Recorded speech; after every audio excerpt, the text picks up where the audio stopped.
Good evening, and thank you for joining us for a night of celebration and inspirational stories. I'm Lisa Smith, Executive Director of the Central Alberta Pregnancy Care Centre. On behalf of our staff, volunteers, and clients, I want to welcome you to our annual Olds fundraiser. Our event this evening includes a virtual silent auction. With the email you received to join us tonight, there is also a link to the auction. We hope you'll spend some time viewing the items provided by our generous donors. The auction will be open until Sunday, March 6th at 7 p.m. To begin our evening, we are honored to have Pastor Colin Creighton from Zion Church in Didsbury, who will open us in prayer. Hi, my name's Colin. I'm the lead pastor of the Zion Church in Didsbury. And as we are gathering in this unique way to think about the work of the Pregnancy Care Centre, I'm excited for what God is going to do. He's already done so much through the Pregnancy Care Centre, through the volunteers, the staff, so many who have been investing their lives in this ministry. And so tonight as we gather together and we hear about this important work, I'm just excited to hear what God is going to do, how He stirs in each of our hearts, how He wants us to be more involved.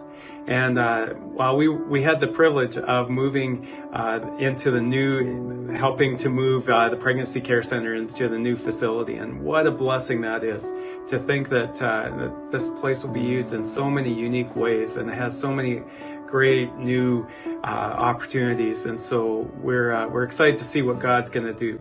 Let's pray as we begin. Lord, I pray that you will bless us this evening as we hear about the work of the Pregnancy Care Centre. Thank you for all those who have invested their time, their resources into this place. And Lord, would you use the stories and the words that we hear this evening to really stir in our hearts about how we can become more involved. Would you continue to provide for the Pregnancy Care Centre? And we just commit this evening all that it holds to you. And we pray this in Jesus' name. Amen. Thank you, Pastor Colin. Even though we aren't able to be together in person tonight, it's a night of celebration. The Central Alberta Pregnancy Care Centre's Red Deer location opened 33 years ago and has walked a journey with thousands of women, men, and families, extending grace, providing education, and ongoing compassionate support before, during, and after pregnancy. The vision to be able to offer education and practical support beyond our Red Deer location prompted the opening of satellite centres throughout Central Alberta. And Olds was the first community to reach out to us requesting a centre. 8 years ago, almost to the day, on March 1st, 2014, this vision became a reality for the community of Olds. Last May, we welcomed Holly Earle to the position of Centre Director for our Olds location. Thanks to your ongoing prayers and support, the Olds Centre has continued to flourish and provide essential pregnancy-related supports needed in the community. It is my pleasure to introduce Holly to you now. Thank you, Lisa. Our theme for this upcoming year is New Beginnings. A new beginning can mean embracing a new perspective in times of change and uncertainty. It is helpful to have someone to lift our spirits, inspire, and encourage us. When thinking about new beginnings, I am reminded of the old saying, a journey of 1,000 miles begins with a single step. For our clients, that single step is a phone call or a visit to our centre in Olds. As that first step is taken, clients are welcomed with unconditional acceptance and compassion, with an invitation to share their stories. The story you are about to hear is a journey of hope and new beginnings. Let me introduce you to Paige, a Central Alberta Pregnancy Care Centre client who would like to share her story with you. Hi, my name's Paige, and I'm here to share my story with you. I'm really here to share it with anybody who may have felt like me before and who doesn't want to feel like that anymore. Anybody who has felt unworthy, undeserving, unloved, shameful, and broken. I was born into trauma. I think I was actually programmed in the womb with trauma due to being born to parents who were suffering from mental health and addiction issues themselves. In the midst of their trauma, they were trying to raise 4 girls the best that they could, but they didn't have any access to help or any way to know how. I wasn't aware when I was growing up that my life was something that was traumatic. It was just the way that life was for me and my sisters. I would spend my days in chaos while I was at home, and I would go to school and pretend like everything was normal. That was just the way life was. I learned from a young age how to navigate it. I knew when to be quiet. I knew when to speak up. I knew when my dad had been drinking too much. I was aware when my mom was overdosing, whether it was accidental or on purpose, because it had happened so many times that I needed to know the difference so I could let somebody know whether it was a suicide attempt or an accidental overdose. I think I was about 8 the first time that I did this. My sisters all did the same thing, really. My mom overdosed one night, and my 14-year-old sister drove her to the hospital. It was a suicide attempt, actually, and my dad put her in the car with my mom so he could stay home with us girls. That was just life for us. We didn't know that it was something abnormal. We didn't know that it was something other kids weren't going through. We were also told that if we told anybody, we would be taken away. So our job was to keep the secret and pretend like things were normal and just try to get through it. My dad, he did his best while my mom was struggling with an OxyContin addiction, but he had his own demons as well. He spent most of his time working away to, I think, distance himself or try to manage. He was also supporting a family by himself, and they were struggling. I wanted a way out, but I didn't really know how. All I knew was that I was suffering. I don't really have any good memories from my childhood. People tell me there were good times in between, but I don't remember them. If you ask my sisters, they don't really remember them either. I think it's mostly blocked out. I think maybe if we had some access to help, or my parents had some access to help, I would have had a chance to create good memories or maybe remember some of the good times that I did hear about. Unfortunately, I never got the chance with my mom because she passed away from a drug overdose when I was 12 years old. After my mom passed away, my dad, he did get sober, but he didn't get help. He continued to struggle. He was away working, or when he was home, he was angry. At the time, I hated him. I blamed it all on him, but now I know he didn't have tools to cope. He didn't have the knowledge of how to deal with what was happening. He was left alone with 4 daughters who were much older in their actions than they should have been because of our childhood. We all wanted to be grown, and none of us wanted to listen to my dad. I was introduced to alcohol at the age of 14, and I quickly learned that alcohol really numbed a pain I didn't know that I could have taken away. I was living in pain all the time, so alcohol abuse became pretty prevalent in my life at an early age. I knew that I needed alcohol, and I knew that in order to get it, I would need to find friends who were older than I was, and so that's what I did. I didn't really fit in with people my age anyways, so the people that I did find that were older, they got me alcohol. They told me that I was fun. They told me that I was cool. For the first time, I felt really accepted in my life. I had men giving me attention, and I really believed that they loved me. So at 14, I started having sex. At 15, I was introduced to cocaine by somebody that I should have been able to trust at that age. I was 15 and she was 21. She asked my dad if I could go help her babysit. I was super excited because I knew that she was lying and we were gonna go to a party and I was gonna get drunk. As soon as I got into the car, she showed me drugs. I'd never seen them before. I had heard about them in the DARE program and stuff like that, but I had never seen them. She asked me if I had done them before. I told her no, and she told me that inevitably I would do them, and she felt safest if I did them with her that night. So at the age of 15, I tried cocaine for the first time. I also smoked crack that night. I never smoked crack again, but that did start the beginning of my cocaine addiction. I had never felt so free before. Cocaine numbed absolutely everything that was going on in my life. If I was high, I was free, I was happy, what I thought was happiness at the time. And I needed it. I needed cocaine now. That was my safe place, and I needed to figure out a way to have access to it. So again, I looked for friends that used, and it wasn't hard for me to find a group that I thought I fit in with. I acted how they wanted. I was younger than them. I was susceptible. I gave them sex. I gave them my time. I pretty much did whatever they wanted, and most of them were quite a bit older than me. At 15, one of these men asked me if I wanted to go to a party. He knew that my dad would have never let me because he knew our family quite well, and he told me that he would help me sneak out. He drove to the end of my driveway and he turned off the lights of his car so that my dad couldn't see. I snuck out a basement window and he let me know that he had drugs with him. Win-win. I was so excited going to a party with an older guy. There were drugs there. What more could I want? He raped me that night. He told me before he raped me that he had been waiting to see me in that position since the first time that he had met me. I was 11 when he met me and he was 21. I wanted it to stop when it was happening, but I didn't know how to stop it. I knew that it was wrong. I was so intoxicated that nothing happened.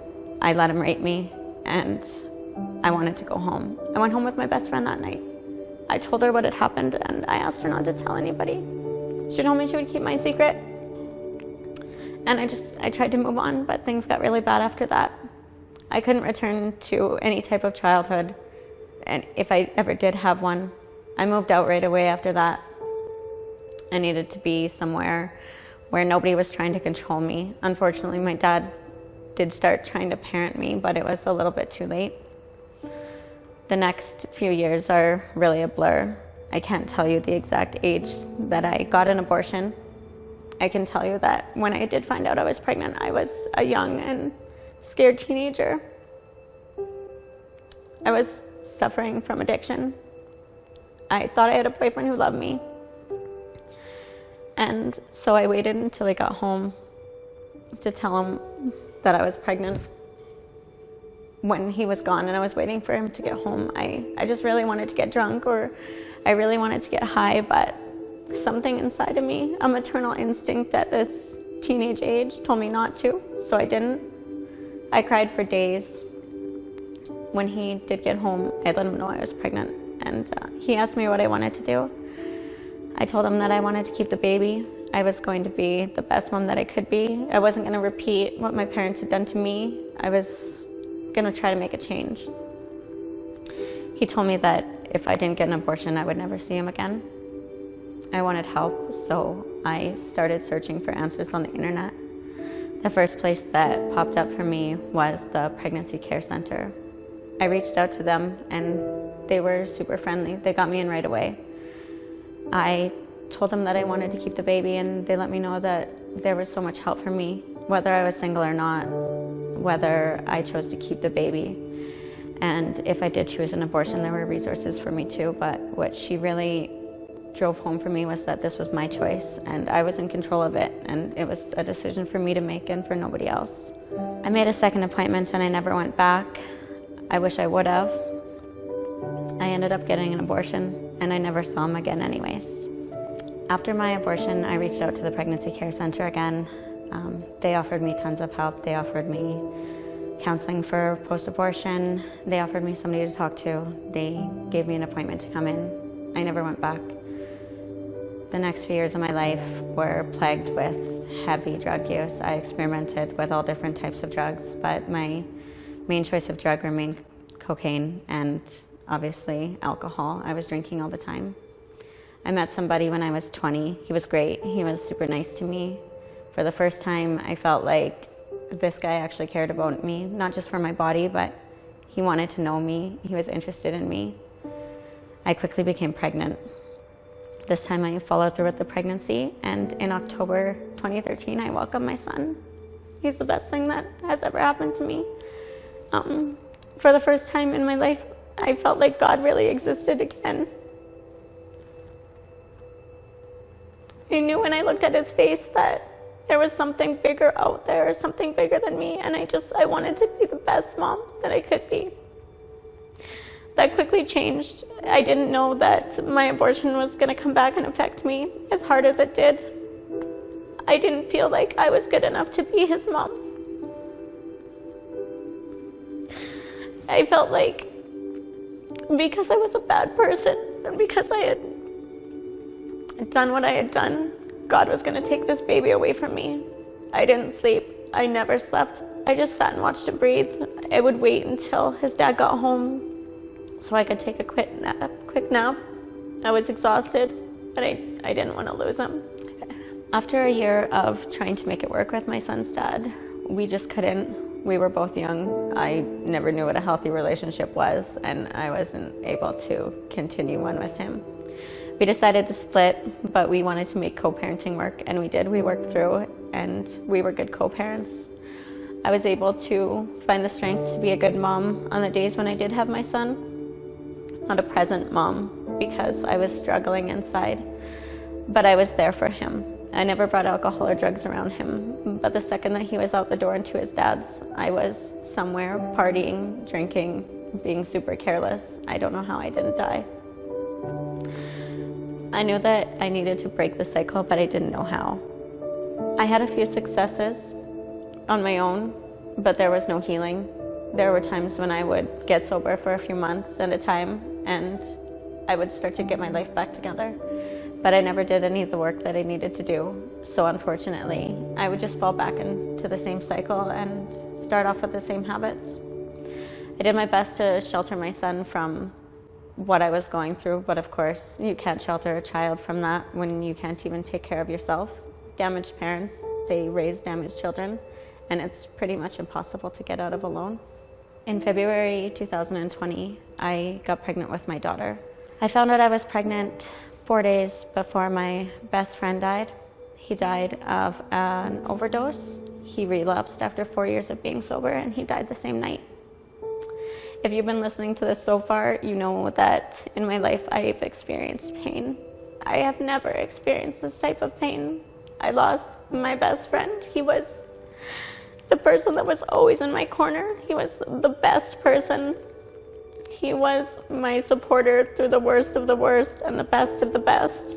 His name was Landon. The day that he died, I told myself I will never use another substance again. I was pregnant. I was in the middle of the first lockdown of a pandemic. I was broken and I was grieving. I knew I needed help, but I didn't know where to start.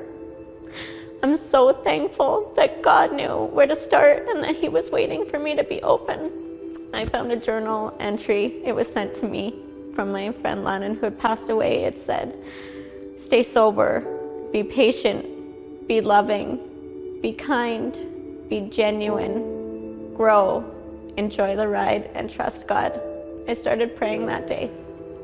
I started to develop my relationship with God on my own, but I didn't know where to go or how to do it.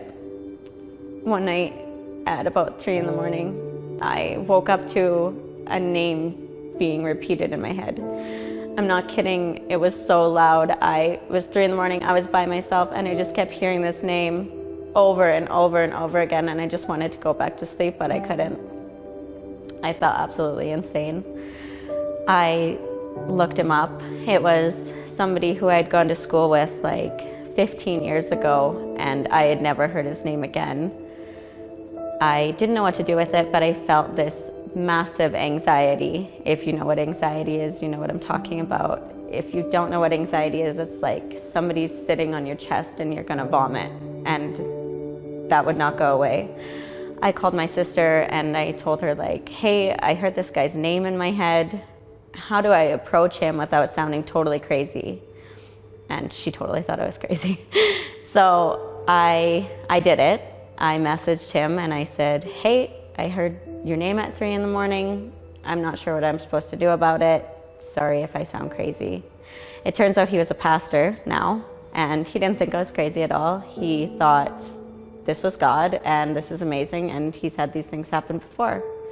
He asked me if I would be interested in figuring out what his place in my story was or why God was reaching out for me to contact him. We talked a few times on and off on the phone. I didn't really know what I was talking to him for. I was just trying to do what God had told me to do. I didn't know at the time it was God. I do now. He asked me if I remembered a lady that we had grown up around. She was somebody from our community, and he thought I should call her.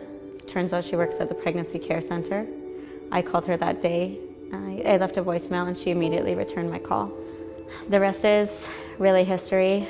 I got into contact with her and I have been experiencing healing ever since. I found a place where I am welcomed, I am celebrated, I am loved.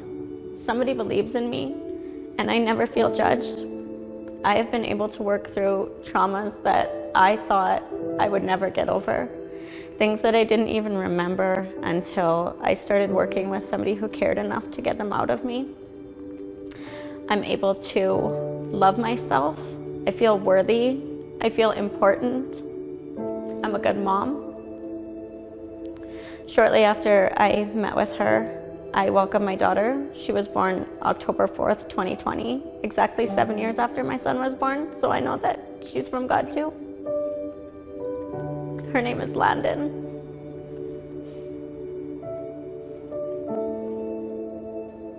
I am 588 days sober today, and I am never going back. I am worthy. I'm important. I have good things to offer this world. And without having the resources or the help to realize this, I don't know where I would be. My family is healing.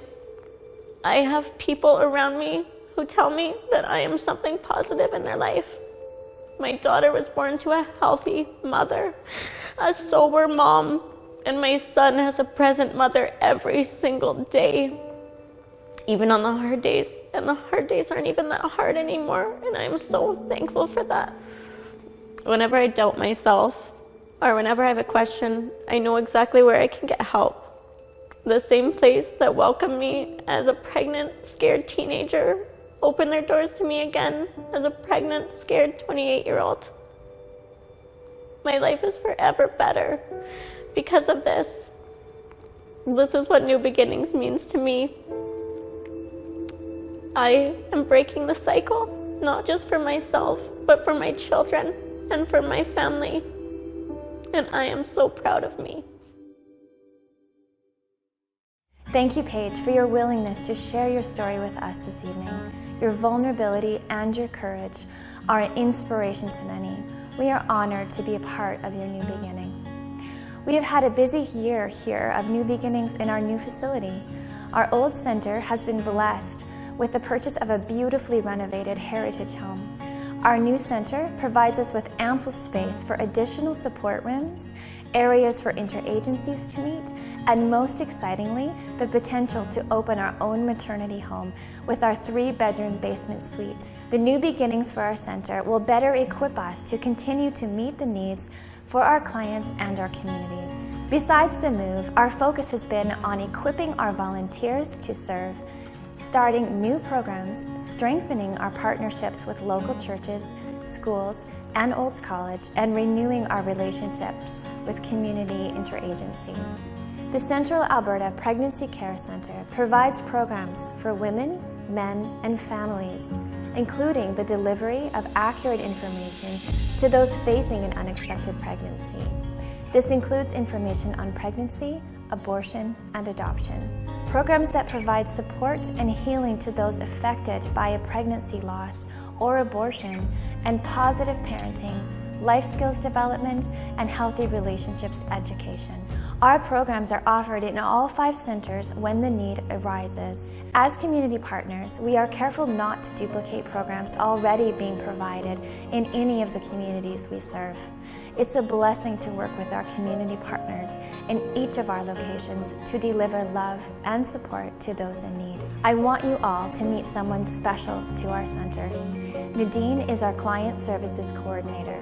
Her journey started as a volunteer, and through healing and love has found a home and a new beginning as a part of our organization. My name is Nadine Nowlan. I grew up in a small French community in New Brunswick. I grew up in a Christian home where I've learned from a young age about the love and about the sacrifice of Christ on the cross.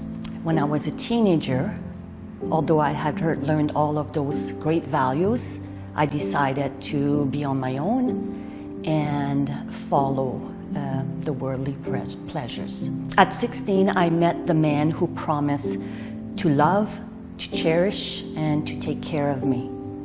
4 years into our relationship, although there was signs and red flags of his mental, emotional, and physical abuse, I still said yes to his proposal of marriage while he stated that things would change and we would have a happy life together. Obviously, once we got married, he felt like he had a bigger control over me. So the abuse became more frequently, and the physical abuse was starting to cause damage. Although I realize today that bruises and cracked bones can heal, it left me for many years with shame of what I had endured, and healing would take so long. When my son was born, I figured that things would probably improve and we'd get to cherish this little life that was presented to us. But that wasn't the case. The abuse became worse. I felt very lonely in my relationship. And that's when I decided to search for that peace that I had been looking for all my life. I started going back to church. And one night, all alone in my bedroom, I've realized for the first time that Christ had carried all the shame and everything I had been going through, and He loved me enough to save my soul. That day, I really found peace. 3 years later, I was carrying our second child. And although I felt that things couldn't get worse, well, it did. One night, laying in bed, I had brought my son, 3 years old, with me. My husband was out all night. He came home at around 5 o'clock in the morning, woke me up, and he demanded to have sexual intercourse. Of course, being 7 months pregnant, I tried to stop him, and as I tried to push him away, he grabbed me so tightly that I feared for my safety, and I also fear for the safety of my kids. So I allowed him to do what he wanted to do, and thank God he never hurt me, and my son never woke up. It would take me many years to come to the conclusion that that night or that early morning I had been raped. Weeks later, my husband had been to a detox. He came back home, went right back to his old habits, and in a rage, 6 days after my daughter was born, he demanded that I pack all my things, take our son and the daughter, and move out of the home. I moved back to my parents' house. I lived there for 4 years and tried to focus on my life and recollect everything that had happened. I got a job, was able to buy a house, and focus all my attention for the next 15 years on work, raising my kids, and homeschooling. So 15 years down the road, I met this man called Paul. Paul is actually the type of guy that you wish you would meet. He was kind, he was loving, he knew exactly how to treat a woman. And if there is such a thing as love at first sight, well, I would say that's definitely what happened when I first saw Paul. What I didn't realize is that Paul was also struggling with his own dark secrets. And after we got married, I would say we were together for about 5 years. And then after we got married, I noticed he was deteriorating. His depression became worse. He started using medication prescribed by his daughter along with alcohol just to numb the pain. I figured that with my love and support that Paul would get better. But that's not what I was seeing. I was constantly worried about what he would do and if he might hurt himself. On August 15, 2018, I came home from work and realized that Paul wasn't around the house. Although his car was outside, I couldn't find him. I became at first very anxious because I knew how he had been suffering. So I started looking around, and as I stepped outside, I realized that our shed door, although they were completely closed, the lock hadn't been put back on. So I'm walking towards that door. My first thought was to ask God to help me to be able to have the strength to open that door. So I did, and I found my husband's lifeless body. I made sure that if there was anything I could do, but basically it was too late. So I walked out of there, very controlled in my emotion, which is surprising, but I think feeling God's presence is what helped me. I sat down on the grass like a little girl, and I had tears rolling down my face, and I knew I had to call for help. You may wonder if there is times that I have thought about going back in time. And I did for so long. I just pictured if I could go back in time and just hold his face and tell him how he's loved. And tell him that I'm there for him and there is help out there.